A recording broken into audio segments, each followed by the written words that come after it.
একেবারের কথা। একটি ছোট্ট গাঁয়ে এক বিচক্ষণ ব্যক্তি বাস করতেন,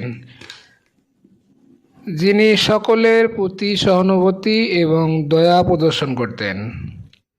তিনি ছিলেন সমাজের একটি গুরুত্বপূর্ণ অংশ, কারণ তিনি সবসময় অন্যদের সাহায্য করার জন্য প্রস্তুত থাকতেন।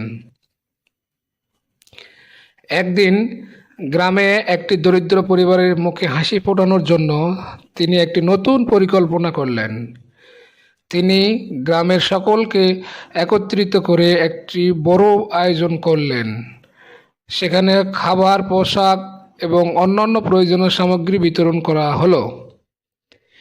এই উদ্যোগে মাধ্যমে সেই দরিদ্র পরিবারটি নতুন জীবন শুরু করার সাহস পেল এবং গ্রামের সকলের মধ্যে ভালোবাসা ও সহানুভূতির বন্ধন আরও মজবুত হলো। এই গল্পটি আমাদের শেখায় যে সহানুভূতি ও দয়া মাধ্যমে আমরা সমাজকে একটি সুন্দর এবং সুসংগতিমূলক জায়গায় পরিণত করতে পারি।